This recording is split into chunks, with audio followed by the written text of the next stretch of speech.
there's the beep. I always get a little beep before we start. Hi, Justin and Hey. Annie. How you doing? Hello.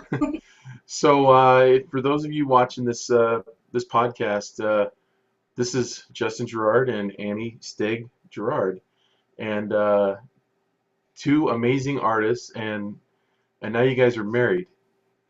Yep. how, how did Yay! Success.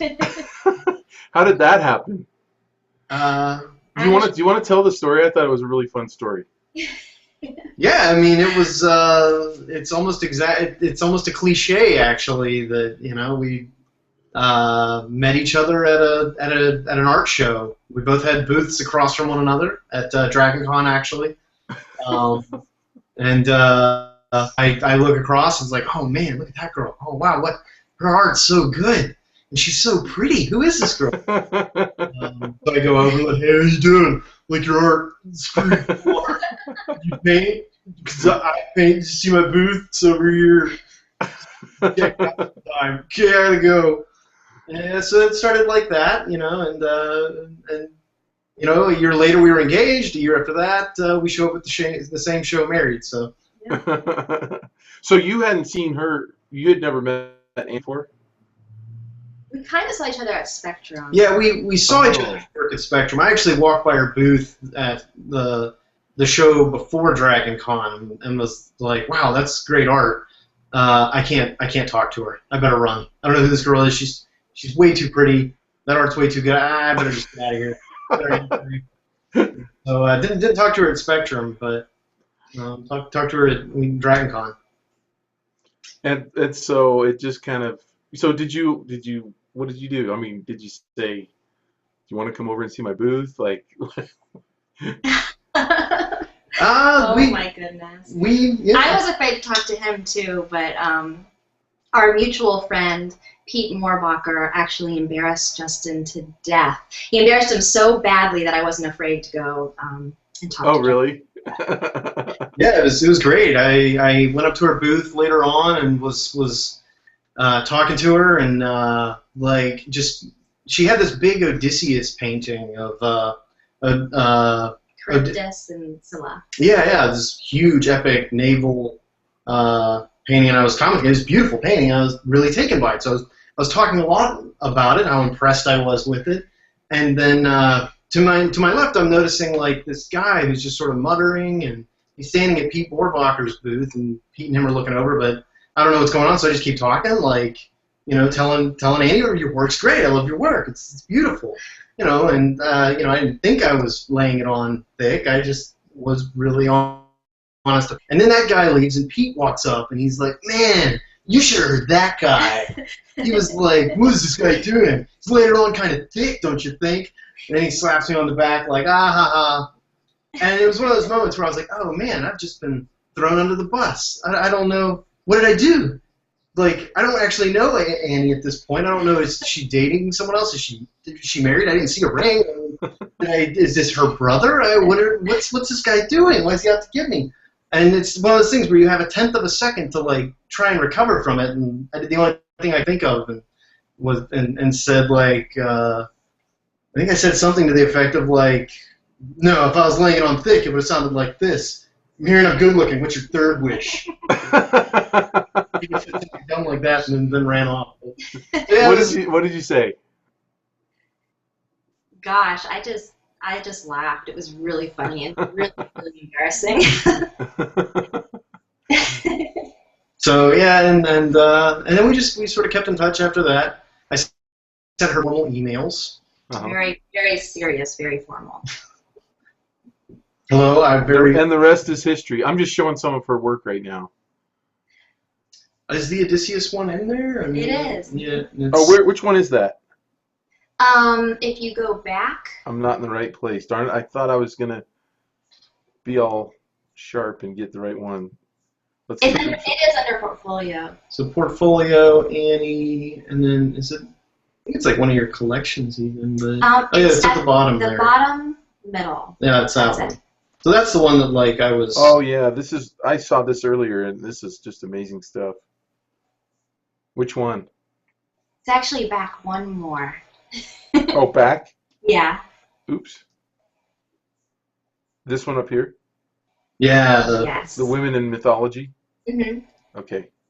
and it was an oil. It was what, like 36 by I think it Which was one? Which one is it 30 by on 40. here? it's the top row. The one with the ship and the sea monster on the upper. Yeah, Oh there you go. yeah, nice. So, and she had the original of this at her booth, which I was just so impressed with it. It was such a good painting. So you didn't care about her so much. It was the painting that got you going, right? Yeah. Honestly, I was like, I'm gonna trick her into marrying me. I'll steal her secrets. And so, I see a long-term plan here for you to go on Easy Street, Justin. yeah, it hasn't worked out for me yet. I haven't quite figured it out yet. He's an amazing painter. But yeah, it was weird that we only met then. I was like, where's this person been all my life? I mean, I felt like we'd been doing the same kind of art, had so much of the same sort of life experiences all this time, and then ended up in sort of the same show, the same place. Just took us several decades to get to that point. Right. But yeah, it was a good experience. Well, that's great.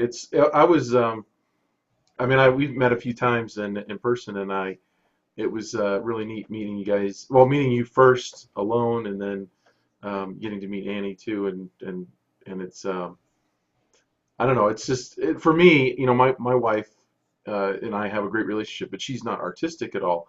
But she's actually learned how to really give me good critiques, especially when we're mad at each other.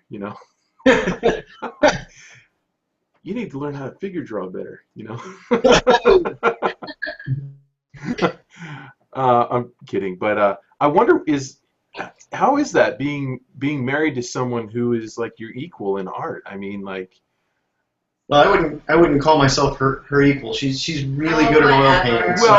well, I mean, you guys are both very accomplished. So, without trying to figure out, the differences exactly, but I mean, very accomplished artists. So, is that a good thing? Is it I mean, I always thought it would be a really bad thing.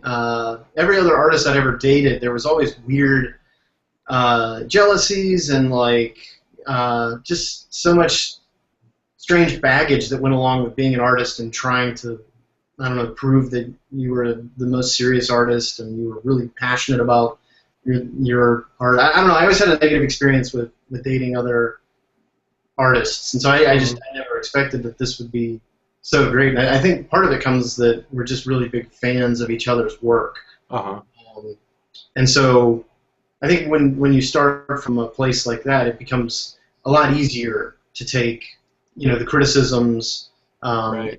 the artistic, any artistic critiques that come, are born out of a place of deep appreciation from like your number one fan. So I think that goes a long way in making it, eliminating a lot of the potential pitfalls that I think a lot of artist couples may wrestle with at some point. Mm-hmm. I mean, we see each other as on the same team. It seems like you'd almost have to set up some sort of boundaries or rules. Like I met the artist David Small, and I for some reason I apologize to his wife. I can't remember her name right now. He won the Caldecott Medal. I think it was over about a decade ago. But she's an author. He's an illustrator. He's illustrated some of her books. Mhm. And when he came out and gave a talk, we went out to lunch, and he talked about they had to set up some serious boundaries because there are those times where maybe you're not clicking exactly, and it would be easy to slip in a little dig or something. I'm not saying that you guys would ever fall into that trap, but he and his wife just said, you know what? There's not going to be any critiques given unless asked. Mhm. So you have to feel like you're in a safe place. So no one's allowed to offer any suggestions unless asked. And that they've been doing that for decades, and it's worked really well for them. I don't know if maybe you guys don't have to go that direction, that stringent. I don't know that we have to. And one of the things I think that's one of the reasons for that, I guess, is that we don't take ourselves too seriously. Yeah. So anything he says is not gonna hurt my feelings. That's a really good thing. I think. Yeah. There's a lot of, yeah, you got a lot of other facets. But I guess, and beyond that even, they say, like, the simple rule of, like, do unto others as you have them do unto you. And it's like a simple kindergarten principle that, like, helps you get along with people. But it sometimes fails you because not everybody is exactly like you. And some people have thicker skin than other people. Some people need harsher criticism. And I think one of the good things is that we are really similar personalities. And so it's a lot easier to just, I guess, treat her like I'd want to be treated. Yeah. And then that be how, she would want to be treated, just because we are, I guess, more similar people. Yeah. So it's one of those things where I don't know if it works for everybody, but Right. it does work. It does work for us, I think. Well, you can't. I just thought of something. Like I could kind of BS my wife a little bit and tell her that my stuff was better than it really was, but you can't get away with that. You know what I mean? Like, that's not going to work. I'm a big deal. Don't you? My work is a big deal. It's not going to work. All right. Well, if I don't know if this works in or not, but I thought I'd just share a few pictures from when you came out, because I just thought that they were super fun. The fact that I think other people will maybe get a kick out of this too. Oops, let's see here. The fact that when you came out and spoke at UVU, and we went down to Goblin Valley, you're like this. Are you still like a barefoot guy? Oh who, yeah. like, jumps around on rocks and stuff? Because there's Don Sigmiller. Yeah. Oh yeah. Barefoot all the time. That's actually caused some real strife in the marriage. Oh really? Yeah, because I refused to wear shoes, and I put footprints all over the house, and hardwood floors get little human footprints all over, and that's. There you are. But this is me in my natural habitat. That's I couldn't believe how far you walked without shoes. And you've got shoes right here. Yeah, it's good. It's healthy. It's I don't think I've seen these pictures before. I'll send you a bunch. There's some better ones, some more risque ones, but I don't recommend. Oh, those photos. Oh, yeah, those. Well, we had some fun. We had some fun posing with the hoodoos. Remember that? Yeah. That was a great trip. I loved it. Actually, we had the chance to. You obviously know this, but I guess the viewers won't. But she and I we had a chance to go back and do a lot of those hikes in southern Utah again after FantasyCon this year, which was great because I had been to Utah. Obviously that trip to UVU when we all went out, and then before that I had been out seeing a lot of the canyons, Zion and Bryce and Arches, and it's just beautiful, beautiful area. So this year got to take her out and show Annie around some of the same places. So man, it's beautiful. It's just that's some of the best natural splendor in the world down there in southern Utah. It's just amazing. I don't know if I told you this, but when I came out here to school, because I'm from Maryland, I would come out and look at the mountains right out of my dorm room. I would come out and you're faced with these monolithic, huge mountains, and I don't think I stopped staring at them for the first 5 years. Yeah. Just amazed, and I still hike every day. And anyway, I'm so jealous. So jealous. Well, and I love it. I mean, I love it back there too, in the East Coast. That's what I really miss is the beach, because you can't have both out here. So yeah. But anyway, all right, let's find out a little bit more. Where did both of you go to school? I went to Bob Jones University in Greenville, and We went to the Art Institute of Atlanta. Art Institute of Atlanta. Okay, great.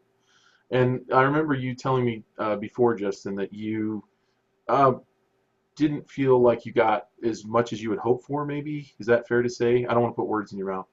No, that's fair to say. I mean, the honest truth is we both did undergrad work, and it's just what it is. It's undergrad. It's a time to experiment and play around, and perhaps it's a little unfair for me to even say that, like, I think it was a little unfair for me to expect to get the perfect education from, an undergrad degree. Uh-huh. I think I put maybe a little too much pressure on the university, and I don't even know if they would see that as their place to make these complete that are ready to go. but instead, like, just trying to expose a bunch of kids to the art world, the history of art, different techniques, and all that. And so I think that it's wrong to probably expect your undergrad to make you this perfect artist. That's showing you the door, and you're going to have to, walk through it and figure it out for yourself after that. So I think that's probably the biggest thing I would tell people is don't expect your undergrad to make you this perfect professional illustrator. You're going to have to get out afterwards and really keep pushing.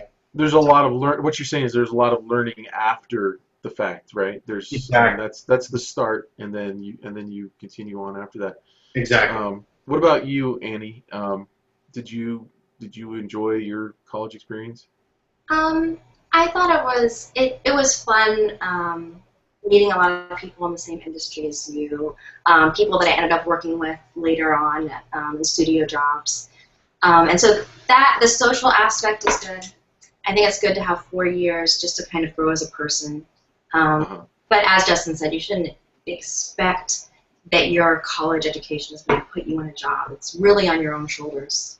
Especially in art, right? I mean, it's one of those things that I don't think students were ever really prepared for.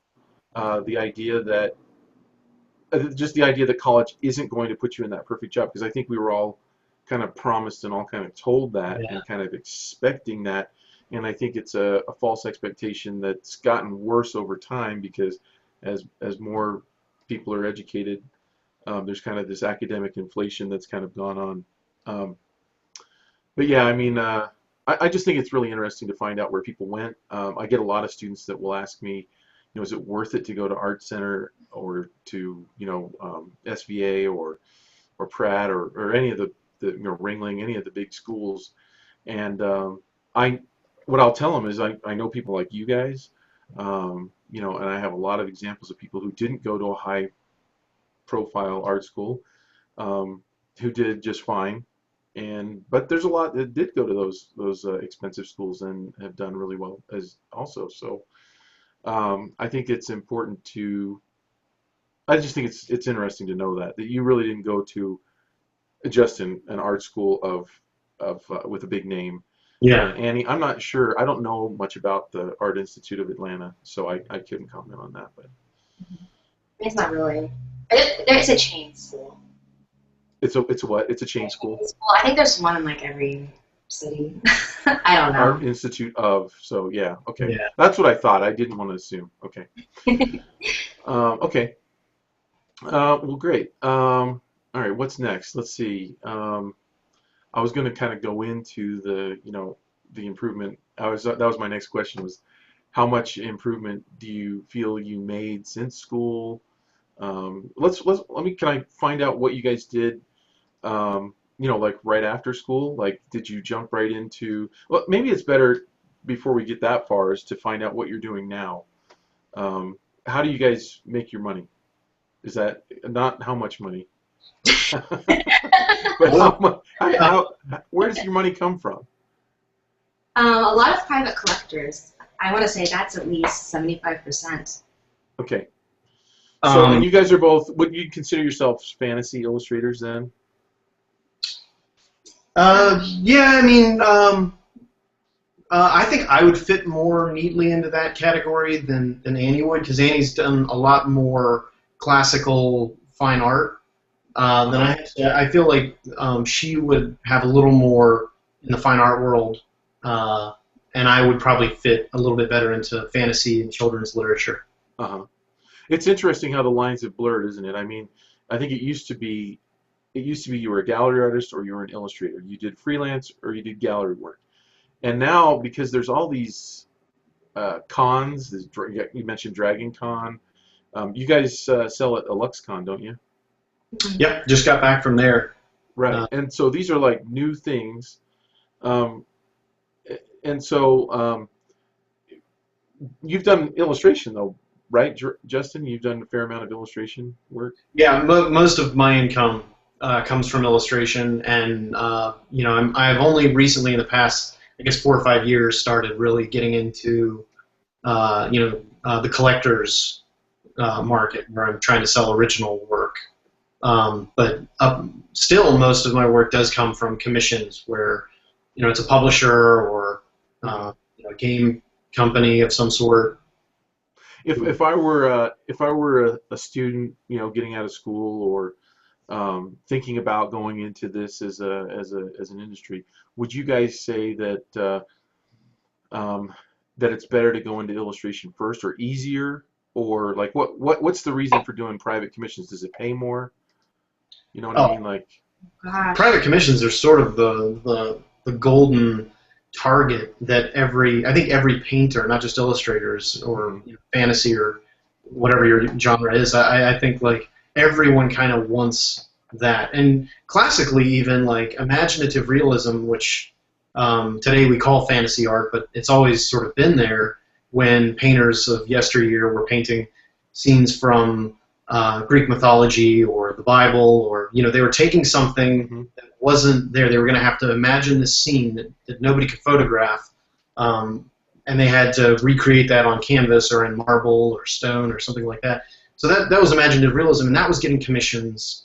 For thousands of years, that's been getting commissions from patrons and popes and kings, collectors, and so today the tradition is sort of being brought back around, which is really exciting to see, and that's why things like Alexicon and Spectrum and the art show at DragonCon and places like that are becoming better and better, because there are now collectors who are getting back into that sort of classical tradition of commissioning a large work of imaginative realism. So, and those commissions are always the most fun because you have somebody who's passionate about a subject, who is generally, the money isn't as big a deal, and the deadline isn't quite as tight. So generally you're getting a little bit more money, and you can do something that you truly love. You can really invest your time and energy into this amazing epic painting to realize this collector's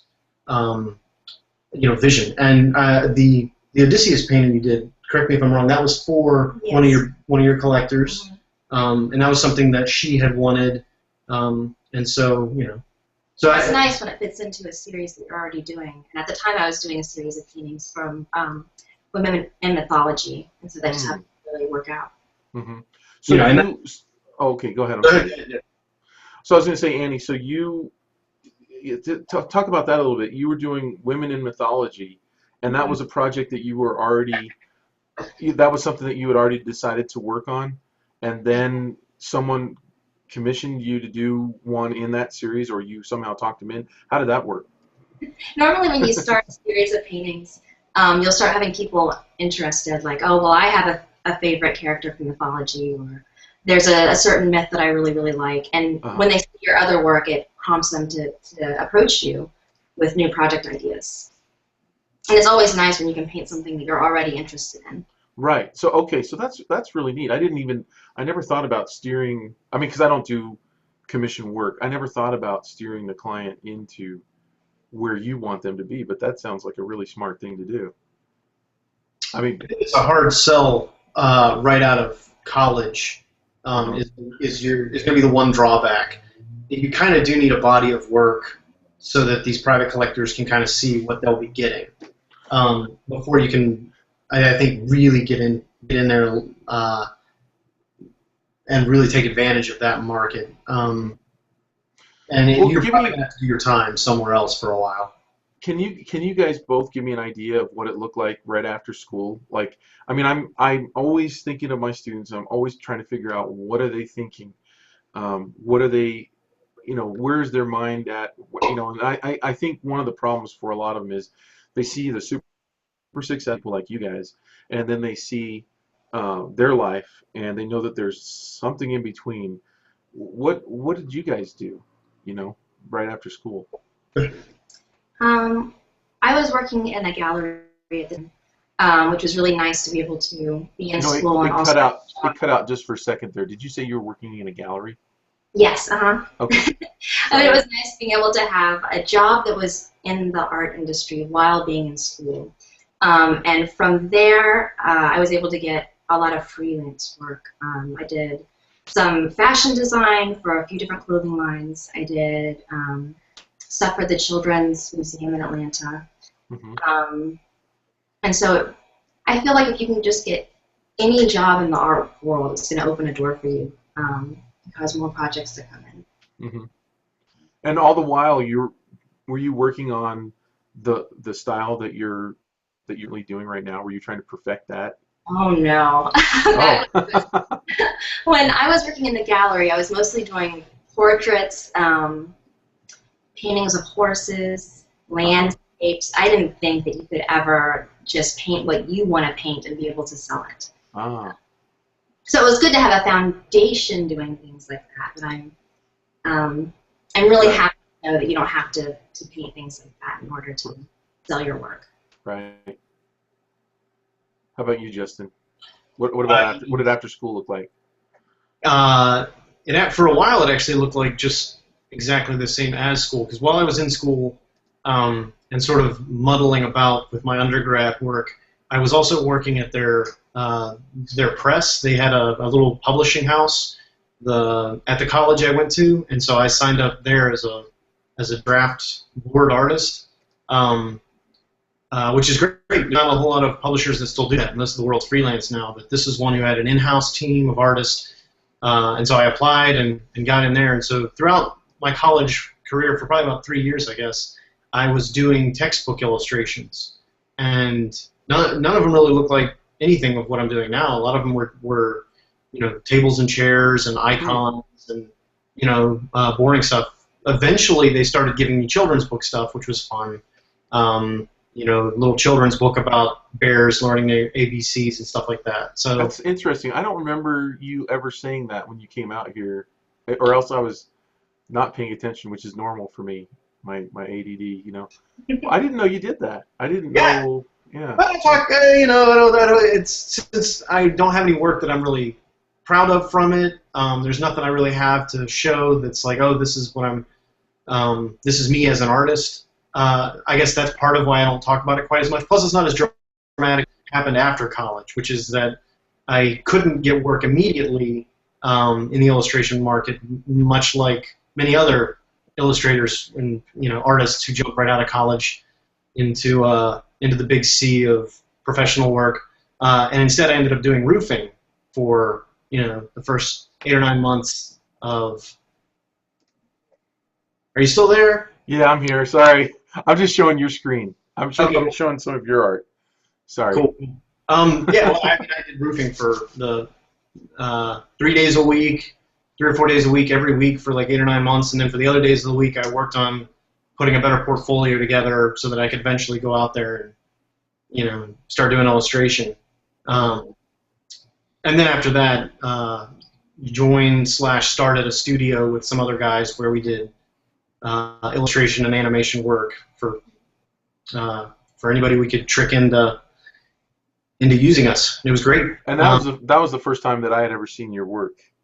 And the first time I had seen yours, Annie, was I think it was like a couple years ago. I just kind of somebody shared something on Facebook or something, and I ended up on your website. And this was before.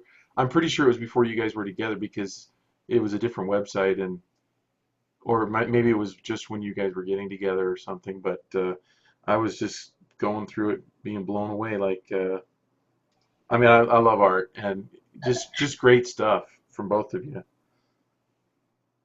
Well, thanks, man. Anyway, I'm a fanboy.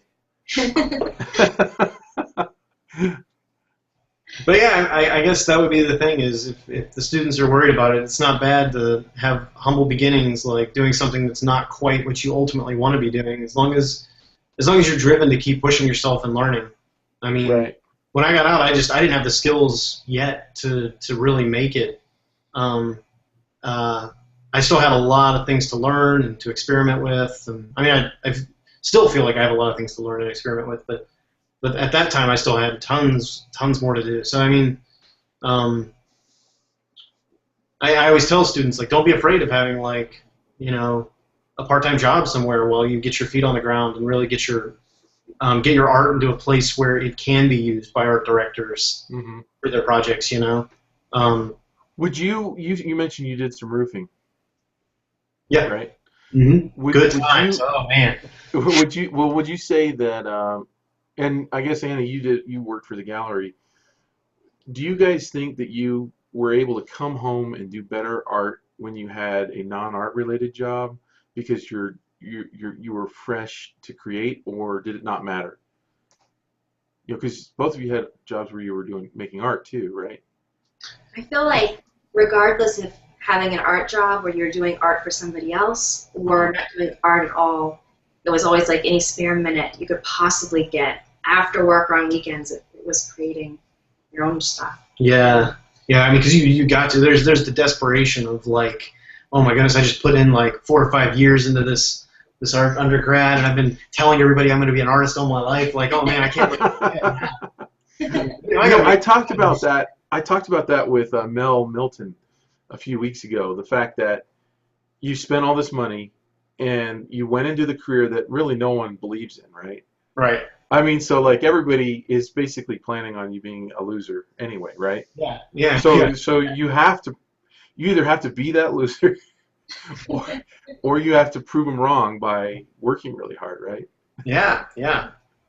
Yeah. It's your mom's telling you like, oh, have you considered graphic design or marketing maybe? Or your dad's like, you're not going to be some stoner living at my house. You're going to get a job, son.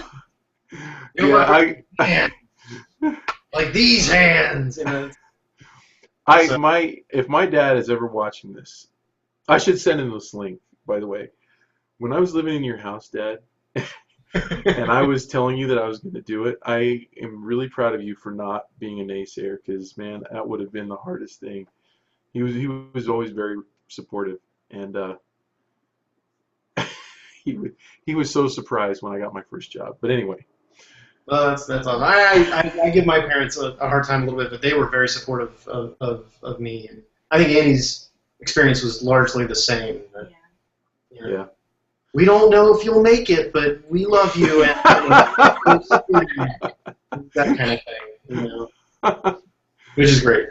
Oh man, well that's great. So okay, so the focus of this, now that we're finally going to get to the focus of this podcast, is really about, and I'll have to look and see what title I came up with. Okay, here we go. I hope I'm going to keep this title. If it's changed, it means we kind of went off in a different path. But the title that I have right now is Your Art Portfolio as a Marketing Tool. And as I look at both of your artwork, I think it's polished to the point where um, it's exciting when you look at it. So when I look at it for the first time, either or, both of you, um, I recognize the craftsmanship, I recognize the quality, and it immediately you lose yourself in the art, which is to me is a quality that if you're going to sell art by itself. Now I'm not saying that this is the only path, but for you guys, I would put you guys in the highly rendered craftsman slash art zone. Is that fair to put you in that box? We love that box, so yeah, Okay. we appreciate. Okay, because Yeah. the alternative to me is kind of like a Scott Adams thing, Dilbert, where it's combining art with a story, So the art by itself kind of doesn't work. Same with like a Mo Willems, who I love both of their stuff immensely, but it's kind of on the other end of the spectrum. I don't know. Do you guys know who Mo Willems is? Yeah. Love Okay, all that stuff. So so yeah, what's fun is I really love to show my classes. I think I've shown them yours, Justin, and right next to juxtaposed with Mo Willems, and I've asked them, do you see are both of these of equal value? And it really gets a good discussion going.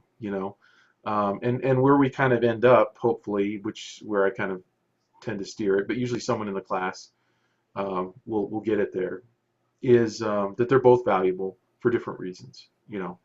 Um, and so going back to using your art as a marketing tool, to me, I think if you're going to rely on your art alone, I think that's one of the hardest things you can do. I think if you're going to rely on your art alone, it has to be amazing, because right now we're competing in a global marketplace, right? I mean, it's like you're competing against the world. And there's nothing else with it. I mean, like if I look at the artwork on your walls behind you, those pieces are standalone pieces, Mhm. and they have to speak for themselves. There's no text, there's no story helping them out, or not, you know. And I'm not diminishing in any way the artwork that people do that combine with stories.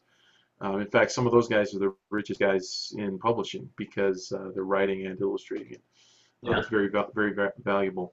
Um, but I guess what I was hoping, and I don't really have a good question in here, so if you want to chime in at all, I guess the idea that I'm trying to put forth is that well, let me back up and just say sometimes I'll get emails from students or from people from YouTube or from people from my blog or Facebook that will say, you know, I feel like my work is good. I feel like I'm out there. I'm putting my work out there, but it's like the internet's just not noticing me. You know, I mean, I'm not getting any attention at all. What am I doing wrong? What should I do? And immediately, the first thing I go to is look at their portfolio, right? Right. And I mean, I look at it and I want to know right away. I mean, I feel like I'm a pretty good judge of why they are or they aren't getting attention. And usually when I look at the portfolio, it's in the good range, but it's not in the great range. And I Mhm. think right now you can't afford to be in the good range. You have to somehow make it into the great range. So do you guys agree with that, or what do you think? I mean, Yeah, absolutely. I mean, did you have any Oh, go ahead. thoughts for that? Yeah, I mean, like it is a really tough one. Like, how do you get out there? You're working really hard, and if you're not comparing yourself against like the classical greats, it's easy to get an overinflated sense of self-worth to your work. You know, I mean, like if you're comparing yourself against like all the other people who are just striving and trying on DeviantArt, and you're not comparing yourself against the Rembrandts and the Budos, then I think there is that thing of like I should be getting more notoriety. Like, when in truth, like not many of us should be getting any more notoriety. Like the legends from the past are still some of the best painters the world's ever seen, and not many of us are ever going to get close. you got cut off a little bit, but I thought you mentioned Bouguereau. Is that right? Yeah, Yeah. and I think like a lot of that can be fixed by like you should be comparing yourself against these people, even though they're dead and their art speaks to a different time. They're still some of the most accomplished masters to work in the two-dimensional representational art field, and so I wouldn't ignore them. But to the point of like, how come I'm not being noticed? My portfolio is good. I don't think that's enough, and I don't. I think you've got to give a little bit more. It's like you said, how do you get noticed in the world when so many people are doing so much art? And I think part of that is add to the conversation, not just like here's a picture of my niece or here's a picture of my cat, or here's a fantasy trope, a beautiful female Amazon with a spear. Mm-hmm. Like, okay, that's a fantasy trope. We've seen a billion of them. Mm-hmm. You're not really adding anything to the conversation. And so I think you need to find something. And for me, it's always been stories. Annie has done a lot where she's been inspired by myths and legends. And Something that people can relate to and they already know. Yeah. They can relate to the characters. They already know the story. Mm-hmm. And so I think by sort of taking on some project, and for me, I did one of Beowulf early on that eventually got turned into a book. Later on, I did stuff for The Hobbit, just simply because those were two of the original stories that I could remember from high school that I just loved. I was blown away by them, and just I'd always wanted to paint pictures from them because when I read those stories, like they did, like for so many other artists, they made something happen. They made sparks fly in my mind. They were just so cool, and I wanted to paint them. And so when I set about doing a portfolio, I didn't necessarily think about the classic portfolio that you're going to submit to an art director with 9 to 12 images that fit their genre. And I didn't quite think about that. I thought instead, like, I want to be able to. What I want in my career is to be able to illustrate something like The Hobbit. I want work that's going to feel like this. I want people to commission me to do this.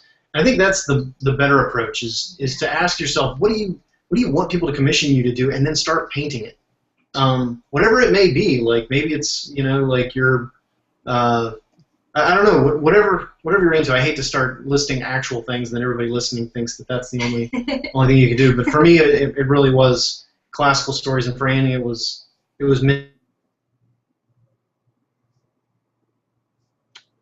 Oops, you guys froze a little bit there. I hope it comes back. You'll be going to somebody's portfolio and you'll see things that you know that they're making specifically just for an art director, and it's not something that you even really care about. It froze just for a second, and I missed just a little bit of what you guys said. Sorry. I think it's when I share the screen, it takes up more bandwidth, so I won't scroll. I think it's when I'm scrolling. Can you guys hear me okay? Yeah. Your picture shut down Google, Justin. It was so good. All right, take notes, everyone. That's how you do it. Okay, so you mentioned you were talking about doing something that you, instead of just doing the standard fare, doing something that you really care about, that you really love, and for you it was the Lord of the Rings, it was the Hobbit stuff, right? And is this one of them? Yeah. That actual image was something that had been lingering in my head for 6 or 7 years since I've actually read the story, and I didn't have the ability to paint it. And I waited. I actually waited to paint this one for a while. And same with a couple of the images from Beowulf. I wanted to paint them in college, but I knew I couldn't. I was going to ruin it if I tried too soon. So a lot of these I waited until I had a style and a method that I was happy with before I attempted them. And then Warner Brothers ended up approaching him. And buying the rights to some of the pieces. Yeah, I wanted to talk about that because I think that is it's just an amazing story. Do you mind sharing that? So it's some of these images that we're looking at right now. Is that right? Yeah. The basically how it goes is I read The Hobbit and The Lord of the Rings in high school. Loved it. I had a tiny little sketch pad that I put some little scribbles down in, and I had my own versions of Shelob and Boromir's death and what Sauron's tower looked like, and they were real generic and bad, but they were mine, like they were something unique to me that I enjoyed.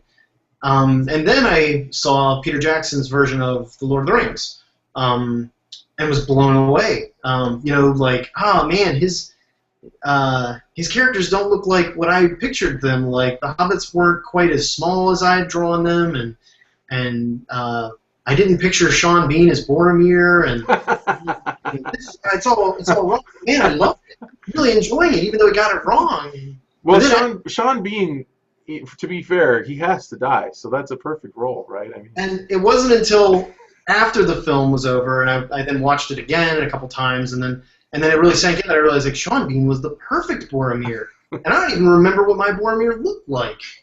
Sean Bean was Boromir. This is who Tolkien would have picked himself. I know it, and then I realized something really tragic that like even though I love Peter Jackson's version, it's something sad to lose my own. My own is gone now. I can't help but see his version of the events from the films. They were very compelling, especially the first film, The Fellowship of the Ring. I really visualize those elements in any other way now. Yeah. And part of me was like, that's so sad. That's so tragic. And so that's why I decided I'm going to do The Hobbit, because I heard eventually they're going to get to The Hobbit. And I don't want that same thing to happen with Smaug and the Great Goblin and that's smart. And Bjorn. And so I did my own version. And there was about, I guess, nine different images to begin with. And I just posted them on my blog. I just sort of charted my progress on the story, like, here's me doing my lousy thumbnails, and here's my drawings, and okay, here's a finished painting. We got one of them done. We're gonna, next up is the Great Goblin, and so I just sort of charted it for whatever it was. It was 9 months or a year, or however long it took me to do those pieces that I was sort of doing in between my actual commissions and client work. I was just squeezing them in where I could. And then at the end of it, lo and behold, Warner Brothers did actually contact me and bought the rights to a number of the images, and then commissioned me to do a couple others, which was great. I never expected it. So did that happen was it like right out of the blue, like you had made these images and then you got a call one day or an email, or how did that work? Yeah, day. And then it was sort of fortunate because I was going out to San Diego Comic-Con that year anyway, so I got to meet some of the guys from Warner Brothers. Did it cut out again? Did you say that they emailed you or they called you? I think they emailed me from some website. They found my work on some website that wasn't my blog that I never put my work up to, and I don't know if somebody else was just randomly marketing for me. If so, thank you, whoever you are. If you're still watching, that was kind of you to put my work up. But Warner Brothers contacted me and was like, "Yeah, we found your work on this site." And I was like, I never put my work up there, but I'm glad to talk to you. What can I do for you? And it sort of snowballed from there. I think it was an email though. The first correspondence we ever had was an email that eventually turned into phone calls, and then we. So basically, it's a kind of one of those Kevin Costner, if you build it, they will come kind of moments. Really, I mean, like you made the paintings, or you made the drawings, and you made the paintings, and then you put the paintings on the internet, and somehow they found their way to Warner Brothers, who owns The Hobbit, right? And then they just wanted to buy the original paintings? Are the original paintings, are they originals? Are they digital? They kind of wanted everything, and so we had to do a lot of negotiations for reproduction rights and originals, and so we ended up at some sort of arrangement at the end for most of them. I think it was just the reproduction rights, and so I can sell those images now as prints because of it. But and then later on they commissioned other stuff. Do you think that then they commissioned you to do other things? Is that what you said? Yeah. So do you think that they bought them because they didn't it gets into this whole licensing thing, right? So a lot of people are constantly asking questions. What am I allowed to paint? What am I allowed to draw for Comic-Con? What can I sell? What can I get away with? Are the Marvel police coming around, and are they going to shut me down and stuff like that? I mean, was that awkward at all to talk to them about that and worry that? Were you worried at all that they were like gonna say, "Hey, what are you doing?" No, I wasn't at the time at all. And I'm please don't. If you're listening to this, please do not consider this legal advice. If you're doing this, the disclaimer. That pretty much goes for my whole YouTube channel.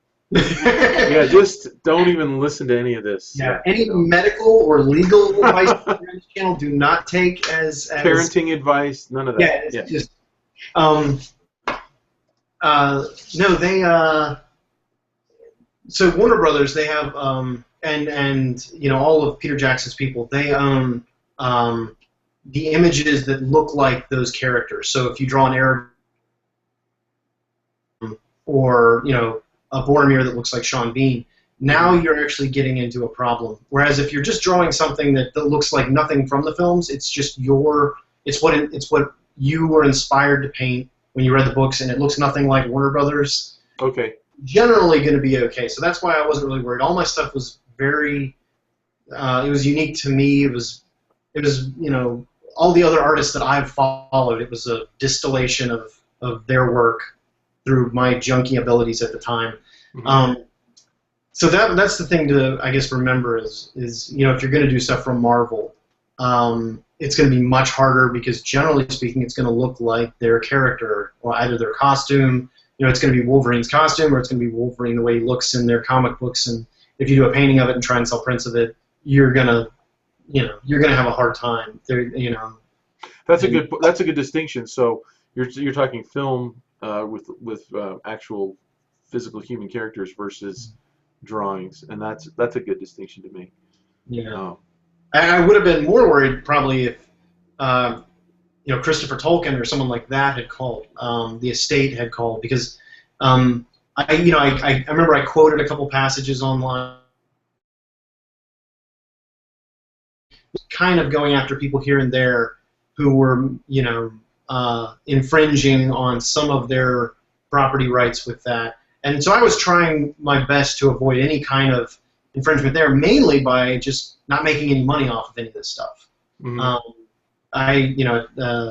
At the time I wasn't trying to do any of that because I was kind of worried, like, I wonder if they'd be upset. And then later on I learned, like, no, that sort of stuff, it doesn't really matter to them. What matters is going to be, are you, doing a reproduction of the whole book, or are you doing versions of, the characters from the films, and or using iconic pictures or stills from the films, which has gotten a lot of people in trouble with both Warner Brothers and the Tolkien estate. So I mean, that stuff is hard. And while we're on that topic, like, that's something that I think is one of the biggest frustrations in sort of the modern world. And James Gurney talked about this in a blog post of his a long time ago, that the myths and legends that once upon a time everybody was aware of, the Greek myths and the stories from the Old Testament and the Bible, and the Norse mythologies. Like, at one point in a classical education, everyone would have been aware of these things, and so if you painted something from that, everyone would know what you're painting. Yeah, that's a good point. Heroes in our myths and legends are different now. They're Batman, they're Wolverine, they've changed into, these are our new modern day myths and legends, and they're the stories that everybody knows. But what's sad about it is artists nowadays can't do what they used to classically be able to do, which is take the characters that are in the global conversation, the great conversation, and do something new with them, or do a picture dedicated to their story. You can't do that anymore because you get sued, or cease and desist or something, like. Right. Which I think is tragic. It's hampering creative expression in a lot of ways, and I wish there was better ways that artists could do that. Well, it speaks to education in a lot of ways, I guess. It speaks to, and it also speaks to our values, right? I mean, it seems like, I don't want to be one of these guys who's at all, going negative on Marvel or on Comic-Cons and all the superhero thing. I think it's great that artists are finally getting recognized for their contributions in a public way like that. I think that in some ways, I don't want to call it a fad, but I think it's a kind of a movement right now, and I think we probably will go away from that. And I'm hoping that people like you will bring back some of those older, more forgotten about properties and stories and ideas, because I really enjoy that stuff. And I notice a lot of artists. I know you're part of the Muddy Colors blog, which is a huge honor. But a lot of the guys that you hang around with are doing a lot of the same sorts of things. Donato doing a lot of commissions and doing like the Joan of Arc paintings is just a beautiful thing. And I think it's interesting what we value, when you see the range, Yeah. But anyway, Donato's doing it right. Pretty much, whatever you want to know, like, what should I do as an artist? Like, just go look at whatever Donato's doing, study that, and then just do that. He's got it figured out really, really well. He's doing awesome stuff. Yeah. Yeah, we really admire his stuff. Well, I think, just going back to revisit our idea that we kind of started talking about a little bit, but I think when I look at both of your work, again, I see this real striving for perfection, and I think that that's something that I think is lacking in a lot of student portfolios, or even in people who have been out of school for maybe 3, 4, 5 years, who are really, really wanting to make their mark. And I do believe there's a direct correlation between the quality of your work and the amount of and granted, this is all based on, are you visible? I mean, being on social media, having a web presence, I'm saying that's a given, because the reason I say that is because who can't put their stuff up on Squarespace or something like that? You know what I mean? Yeah. Right now, anybody can get on Facebook, anybody can get on Twitter. So what separates you guys from the guys who are saying, I'm not getting any attention? To me, it comes down to, if you're trying to compete on your artwork alone, it goes back to the quality of your portfolio. And I look at the portfolio as probably, I would say, your biggest marketing tool, because I don't think that Warner Brothers has made that offer to just anybody who has done Lord of the Rings stuff or the Hobbit type stuff, right? I mean, they're not Yeah. going around buying up everybody. So there was something about yours. And Andy, I'm sure that the commissions that you get, they're not just commissioning anybody. They're being very selective. They're going around, and maybe you meet some of them at a LuxCon, maybe you meet some of them at Dragon Con, which I never knew there was such a thing until I met you guys. By the way, that's a great story to tell your kids someday. Hey, we met at Dragon Con. Yeah. Yeah, hopefully we'll be taking them with us. That'd be the dream. Yeah. So anyway, that would be something that I feel really strongly about, is that somehow you have to reach within and go beyond. You mentioned that you weren't, Justin, that you didn't feel like you were good enough to do some of the things that you wanted to do, so you didn't ruin them by doing them too soon. Yeah. So how do you go? What did you do? What was physically going on in your head? And Annie, this is a question for you too, because like, you don't start out where you are right now. And I just did a blog post where I showed a piece of work that I did this last week, and then one that I did when I was age 10. And there's not a magical, there's no fairy that comes down and goes, I grant you 3 wishes.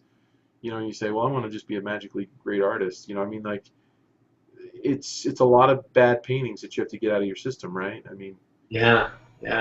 I mean, it's a series of enlightenments. And in many ways, it's a science. You just have to put the time in. Time and dedication is really it. And like you said, like you have to ruin a whole bunch of paintings before you can make a good one. Yeah. Annie, what was it for you? Did you?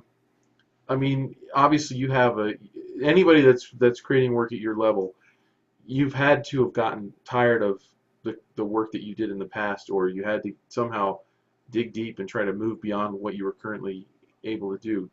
Can you give us any insight into how that happened, or what your thought process was? A lot of people, a question that we get a lot is, what's your favorite painting? What's your favorite painting that you've done that's in your gallery? And it's such a hard question, because it's nothing that you've done. It's the next painting you're going to do. Yeah. Like, push it aside and just start something new. Yeah, not settling, right? Not looking back so much, but looking forward. Right. And that's a great point. So the idea of not ever feeling like you've arrived then. Right. It's a good way to stave off artistic depression too, because I don't know if everybody does. Everybody who's watching and who does paintings that take them longer than a day, you need to spend weeks or something on it to accomplish it. You get the sense of like, I'm in a fight to the death with this thing, and it's a battle, and you're finally, you've spent now a week wrestling the drawing and the underpainting into a place, and now I got to add the colors, and the details are all wrong. I gotta fight with them until I get them, and then finally you're getting the feel of it. Like, okay, this is working. It's working. I'm gonna make this is gonna happen. And people are gonna see it, and they're gonna see it in shows, and they're gonna love it, and it's gonna blow. Gonna fall down and worship me, and this is gonna literally blow up the world when I release it. And you put the last brushstroke on, you sign your name, and you photograph it under the lights, and then you look at it and you realize it's trash. It doesn't measure up to what you thought it would be. It didn't blow up the world. The blogs are just like, hey, thanks, man, cool stuff. But they didn't fall down and worship it. It didn't. You didn't get a call from the president. Things that are going to happen, and it's a terrible failure. And you're like, where do we keep the liquor? And you're going to under the desk and drink your sorrows away.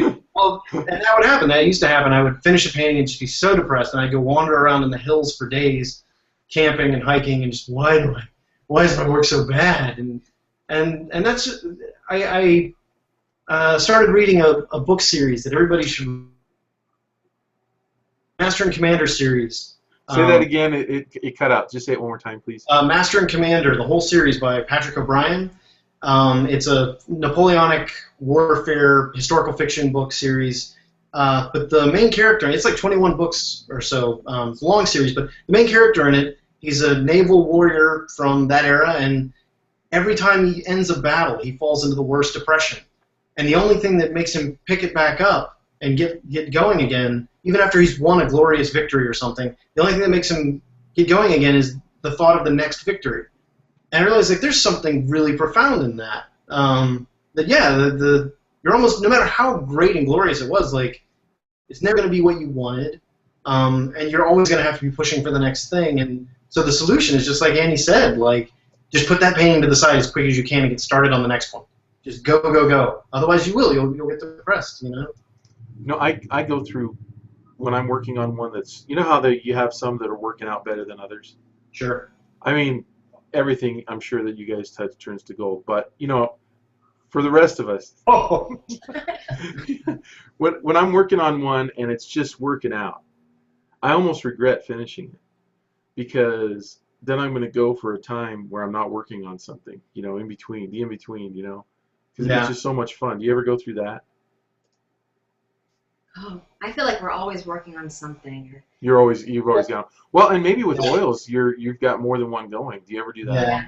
Okay. There's always something. That's why. Rotating paintings out. Okay. I think it keeps your mind fresh to put a painting down for a little while, start another one, put that one down, start another one, go back to the first one.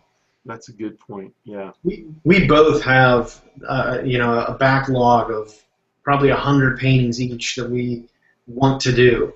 So we never actually get to the point where, you know, oh, what do I do? There's so many great stories. There's so many, like, projects that just we both have talked about and wanted to do, but still haven't had the time or the right opportunity. And I think anyone who's doing this sort of narrative-driven, imaginative realism, fantasy work, you probably should have the same sort of thing. Have a folder on your desktop for all the paintings you want to do. Oh, yeah.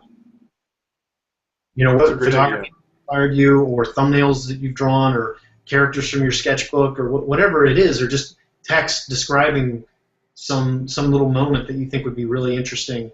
You should have a backlog of that you're constantly that you have constantly available for when your commission work or school work or whatever it is that you have to do. For when that ends, you can immediately begin doing this other stuff. Yeah. Because I mean, got Annie and I to where we are now is there wasn't really ever downtime. You know, in order to do this well, you really need to be ready to just spend 8 to 12 hours every single day for the rest of your life doing it. You have to love this. It has to become, you know, that thing that your addiction, I guess. It has to be that. And when you guys wake up in the morning, you don't go to work. You get to play, right? Yeah. I put on a suit and jacket every day. Very official. I have a punch card that all of my have to punch in, and no, it's great. The cats and the dog, they have to punch in, and they have to wear slacks and a hat to work every day. It's just it's that great thing of working from home, right. Where you can just work in your pajamas all day if you want. Right. I can be barefoot all the time, which is really what this all came down to. Right. I just wanted to be okay, barefoot. Here's another question: is it a viable year? Is it a reasonable expectation that if today you got out of school and you worked really hard, and let's say you put in 5 or 10 years of really perfecting your craft, that you could have a career going and doing what you guys do? Could you go to Dragon Con and Comic Con and NeLexCon and find people find you that want to commission work and also get illustration work and sell your prints and whatever else it is that you guys are into?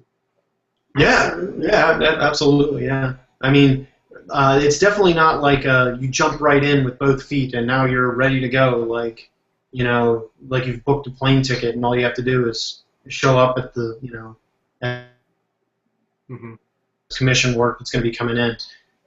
It really is a slow transition where you know, I had to root for a little bit and then quit doing that, and then was taking freelance from the same publisher that I had worked at in college after that, and then was slowly going to bookseller conventions, and then I worked at that studio for a while, you know, and then it was a slow transition out. So I do think, yeah, 5 to 10 years out of college, yeah, absolutely. I mean, we run into people at these shows who are only 2 years out of college, and you know, they just happen to be some phenomenally talented draftsmen.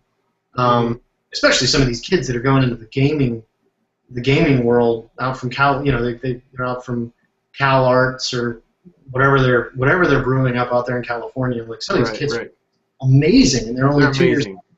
It's sickening. better than I'll ever be, and I hate them, and I feel like I'm going to have to kill them all in order to stay living the life I'm living right now. So. Okay, so here. I just thought of another question. I didn't have this written down, but I just want to ask real quick. And because you mentioned the Cal Arts thing and all these people coming from animation, who are probably mostly really good at working digitally. You guys both work traditionally for your commissions because you're giving people originals. But I know, Justin, you also are very accomplished digitally. Annie, do you work digitally at all? I do when I have like video game clients or stuff where they don't need an original. Okay. Original So you learned it all. So that's interesting. So here's another question then. Do you guys think that you can make it to where you are without learning to go the traditional route first? In other words, without learning how to draw and paint traditionally? I really think like it's better to do it hand in hand if you can. I think the two. Are you saying like traditional, like as in traditional oil painting versus digital painting? Is that what you're saying? Yeah, either oil or acrylic or watercolor. Like, can you go digital and be effective and create a unique style digitally if you didn't learn to work traditionally first? Absolutely. I would say though that the digital artists that like I'm the most impressed with, and generally these days I'm seeing just geniuses coming out of China. I don't know what they're doing over there, but those digital artists working in China are just amazing right now. But, those guys, when I go look at their portfolio, generally I'm seeing a lot of traditional pencil work, and sometimes even traditional, you know, oil in there as well, where they're showing off what they've been doing traditionally. You know, even though a lot of their portfolio is all, you know, Photoshop or Painter or something, and their traditional work is just astoundingly good. You know, it's beautiful pencil work and expert oil. So it's clear that they've, even though they're focusing their career or they're pinning their career on their digital abilities, I do think the two influence one another, though. I think your abilities get better as a digital artist if you've trained really hard traditionally. So there's that. To where I would say it's good to know both. What do you think, Annie? Are you going to fight with him on that one?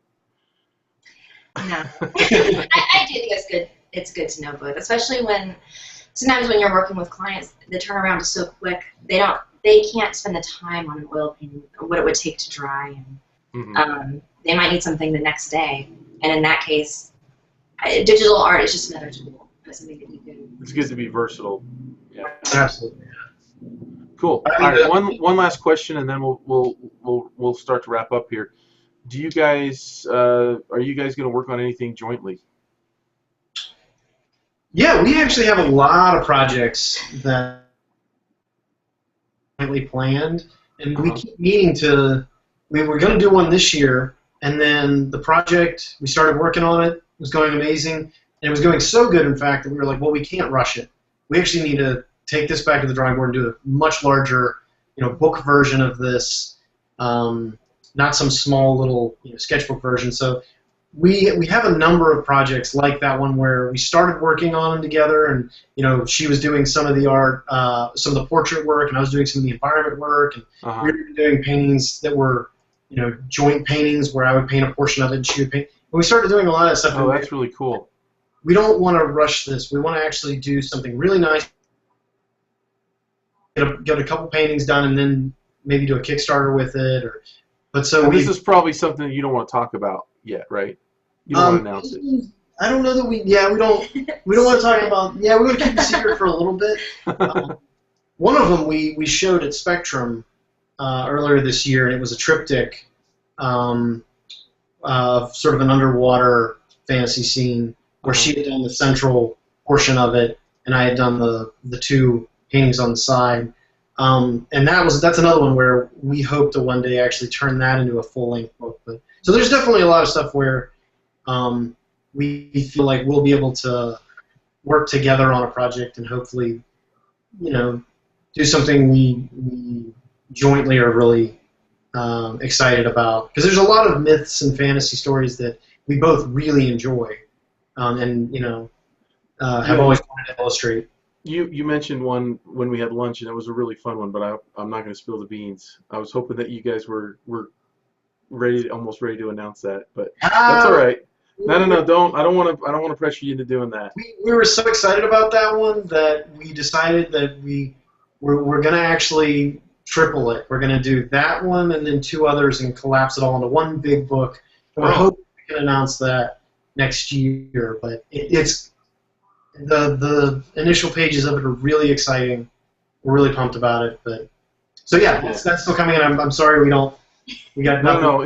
I believe that the release of information on the projects that you're working on definitely has to come at the right time. I think you should be in control of that. So, but if people are following you, where is a good place for them to stay in touch? Obviously, probably your website, right? Yeah, from our website, there are links to our Facebook page and our Twitter as well. And for collectors, we've started a mailing list on there too. So if you're somebody who is interested in original art, you can sign up on the mailing list and you'll get notified every time. Where do I do that? Is that under contact here? If they submit for a where did we put that? I think you scroll down. Is it at the bottom? If you scroll down, keep going. No. Go to blog. Just want to make sure that people know where to get a hold of you. Okay, it's at the very top on the right side. Oh yeah, there it is. There. Oh, okay. So yeah, subscribe there. Just subscribe to you. Yeah, and then we'll be sending you emails about our pyramid schemes. And you can send us money. I've got a really bad rash. Do you have a potion for that? Oh, listen. We got it's low fee. It started as soon as you mentioned your MLM. Yeah. Yeah. So no, we won't send you that. That was not. We pretty much only are going to do like an email a month or something when we have new paintings that we're planning on releasing. So. Okay, cool. Well, I really, really appreciate you taking the time. I know that you guys are really busy, and every time I contacted you, you're like, we're going to this city. We're going to that city. Yeah, this is convention season. Yeah. So we still have some more to do, and so yeah. But yeah, glad we were able to do this. This was fun. Yeah, I'm just very inspired by you guys, and always looking for more things. I share your stuff in my classes all the time, and share your stories, and just it really is inspiring when you see people that are really working really hard, and knowing, just kind of getting to know you a little bit more. I think will give people a little more insight into what they need to do to be successful, and it's just kind of neat the fact that we can do this, and it can be we can all be connected online.